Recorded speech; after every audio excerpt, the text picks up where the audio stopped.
Good morning, students. Time for your English class. So, beta, as you all know that in English we have completed chapter 7 in notebook. We have done difficult words, word meanings and question answers as well. Right? हम सभी ने इस chapter को read किया, उसके बाद इसके difficult words, इसके वर्ड मीनिंग्स, इसके question answers and some sentences also. Sentence making भी की थी हम लोगों ने. So now we will do the book work, and in book work also we have completed this page number 66 and page number 67 as well. So today we are going to do page number 68. Page number 68 आज हम लोग करेंगे. सो बेटा आप यहाँ पर देखोगे कि there are some name of animals. यहाँ पे आपको कुछ नेम ऑफ एनिमल्स गिवन है and in front of them उनकी मूवमेंट आपको दी गई है कि वो कैसे चलते हैं. मूवमेंट करना क्या होता है? चलना फिरना, एक जगह से दूसरी जगह पर जाना, टू मूव. राइट, तो उनकी मूवमेंट आपको गिवन है. सो बेटा योर टुडेज़ वर्क इज़ कि सबसे पहले आप इनको अच्छे से रीड करेंगे, लर्न करेंगे and after learning them, after reading all of them आप क्या करोगे? ये जो आपको क्वेश्चन गिवन है इसको आप इन्हीं के बेसिस पे फिल करोगे. आपको पता होना चाहिए कि कौन से एनिमल की क्या मूवमेंट होती है. फॉर एग्ज़ाम्पल देखो यहाँ गिवन है एलिफेंट्स जो है उनकी मूवमेंट क्या होती है? दे स्टॉम्प. हैन की मूवमेंट क्या होती है? स्ट्रट. पेंगुइन की मूवमेंट क्या होती है? वुबल. स्नेक की मूवमेंट क्या होती है? Slither. Frog jump. Rabbits hop. Hop करना मीन्स कूदना ही होता है. ठीक है, और इसके साथ साथ रैबिट के साथ साथ कंगारू की जो मूवमेंट होगी वो भी यही होगी, हुपिंग करता है कंगारू भी. डक की क्या होती है? Paddle. Bee hover. Ants march. Monkey swing.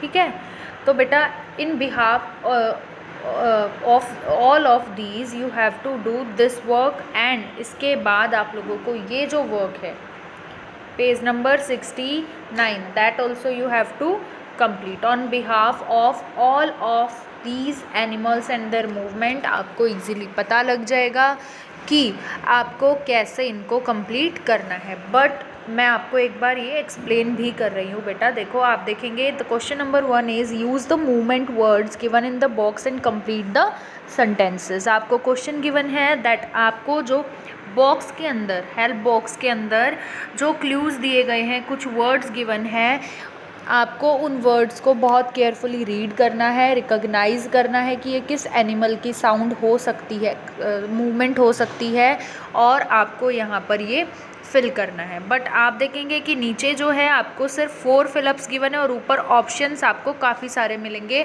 सो आपको चूज़ करना पड़ेगा which option is correct. First one is sometimes duck dash in a circle. तो बेटा डक्स क्या करती हैं, क्या होती है इनकी मूवमेंट? आप यहाँ देखेंगे लिखा भी है वेडल, तो आपको यहाँ पर वही फिल करना है.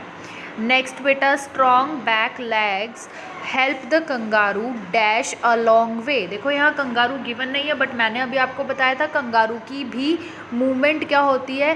हुप करता है कंगारू, तो हमें यहाँ पर वही लिखना था. नेक्स्ट बेटा स्नेक्स की क्या होती है? देखो आप देखेंगे यहाँ लिखा है स्लिटर. बीज की क्या होती है? हुअर, तो आपको वही यहाँ पर लिखना है.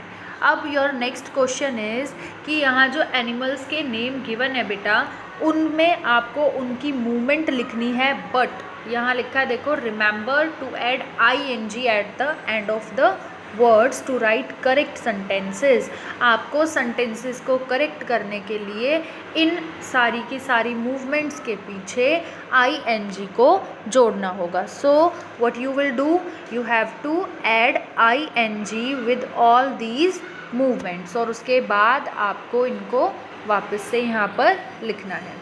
सो पेंगुइन की मूवमेंट बेटा क्या होती है? वुबल, तो यहाँ पर ING लगा करके हो जाएगा वुबलिंग. और मैंने आपको बताया था कि कुछ चीज़ें ऐसी होती है बेटा, कुछ वर्ड्स ऐसे होते हैं जिनमें लास्ट में ई आता है, तो जो ऐसे वर्ड होंगे अगर उन्हें हमें ING फॉर्म में लिखना होता है तो उस ई को हमें हटा देना होता है. जैसे कि फॉर एग्ज़ाम्पल मैंने बताया था डांस, इसमें ई आता है ना लास्ट में, बट जब हम इसको प्लूरल में लिखेंगे तो हम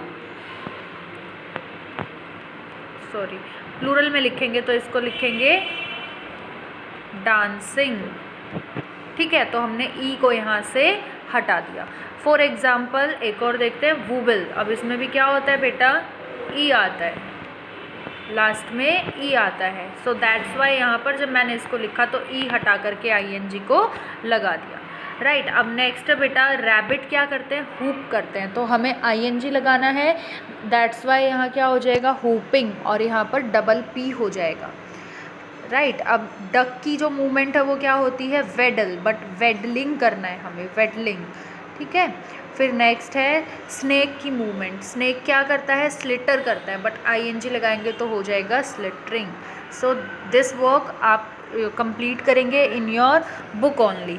फिर देखो नेक्स्ट आपको गिवन है बेटा एक question, now read these sentences. यहाँ पे जो सेंटेंसेस आपको गिवन है इनको आप रीड करोगे। इनको रीड करने के बाद आपको उन वर्ड्स को अंडरलाइन करना है that gives same sound as you.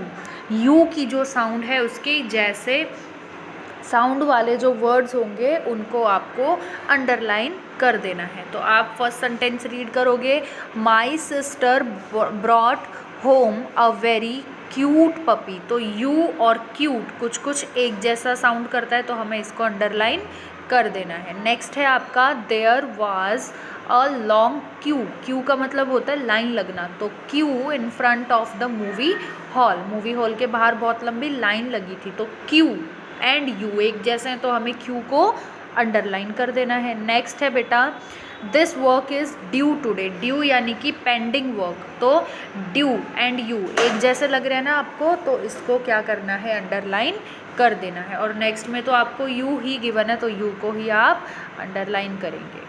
Right, ये वर्क आई होप आपको समझ आया होगा। अब बेटा नेक्स्ट आपका क्वेश्चन है जिसमें आपको गोइंग टू एंड विल का यूज़ करना है। तो बेटा आप देखेंगे जहाँ पर भी आपको पहले से कोई हेल्पिंग वर्ब दी होगी ना, वहाँ पे आपको लगा देना है गोइंग टू, और जहाँ हेल्पिंग वर्ब गिवन नहीं होगी वहाँ पर आप लगाएंगे विल। इन सेंटेंसेस के अंदर आपको ऐसे ही करना है जहाँ पर पहले से हेल्पिंग वर्ब है, जैसे is, am, are, was, were, has, have. अगर किसी सेंटेंस में पहले से गिवन होगा तो आप लगाएंगे गोइंग टू, एंड अगर नहीं गिवन होगा तो आप लगा देंगे विल। अभी के लिए आप सिर्फ इतना ही समझेंगे बेटा, बट नेक्स्ट जब हम टेंसेस को करते जाएंगे तो आपको इनके रूल्स और अच्छे से मैं समझाऊंगी, बट फॉर दैट आपको बहुत प्रैक्टिस की ज़रूरत होगी। तब तक हम सिर्फ इतना ही समझेंगे। अभी मैंने बताया जहाँ पर हेल्पिंग वर्ब नहीं होगी वहाँ पर हम विल लगा देंगे, क्योंकि विल एक हेल्पिंग वर्ब है, और जहाँ पर हेल्पिंग वर्ब होगी वहाँ पर हम गोइंग टू लगा देंगे। जैसे वी आर, तो बेटा आर क्या है, एक हेल्पिंग वर्ब है, तो इसके साथ एक और हेल्पिंग वर्ब थोड़ी लगा सकते हैं हम विल, तो इसीलिए हमें यहाँ पर गोइंग टू का यूज़ करना है। नेक्स्ट है नेहा लिखा है सिर्फ, आगे कुछ भी नहीं लिखा, तो हमें हेल्पिंग वर्ब लगानी होगी तो हम लगा देंगे विल। नेक्स्ट है he is helping verb given है यहाँ पे, तो हमें क्या लगाना है, गोइंग टू।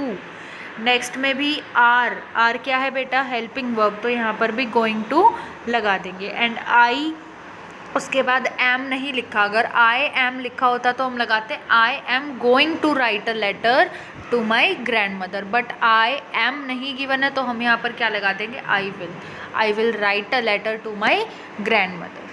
ठीक है, तो आई होप बेटा आपको ये एक्सरसाइज वर्क अच्छे से समझ आया होगा। Now these 4 pages you have to complete in your book itself and enjoy doing your work. Thank you.